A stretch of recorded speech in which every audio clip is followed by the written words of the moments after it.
Welcome everybody today, and I hope that we all find peace, we use our faith, and make the best of things, as Fred says. Thank you very much. Thank you, Mayor. Yes, I'm Keith Anderson, Chairman of the Black Hills Roundup. And if anybody wants to take my phone for the next 5 days, they can have it. No, we're very fortunate to have this event, and it's been a lot of legwork and a lot of extra things this year, but pretty fortunate to even have it. And you know, they always say the good Lord won't give you something that you can't handle. He's dang sure tested me this time. So it's coming together good. I'd like to thank Fred for putting this together. He's done it for a couple years now, and it's a great deal. And it's good to see all you here and spread the word and sharing your faith. And I hope everybody stays safe, and we have a great rodeo and a great celebration. And just like to thank each one of you for coming out today also. Thank you. Thank you.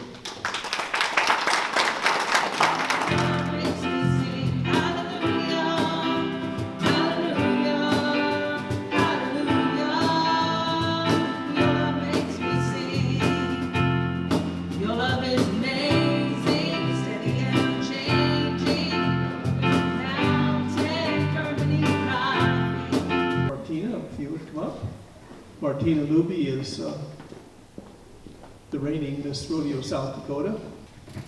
You know, I think next year you need to put the order in reverse, because now I'm being followed up by a world champion. I'm going to be showing up for sure by fall. So last year in November, I was crowned Miss Rodeo South Dakota, and I officially started my reign on January 11th of this year. And I was pretty nervous to get things going, because it's a pretty big role to fill, and wasn't 100% sure what I was doing, who I needed to get in contact to, or where I was going. I had to figure out how to drive to Denver for the first time. Like, all these things were just making me nervous. And then my year was flowing really nicely, and I was getting to do things that I never thought possible. And then somebody who thought it was a really good idea to eat a bat had to create the coronavirus, and the whole world came crashing down, and we couldn't rodeo anymore.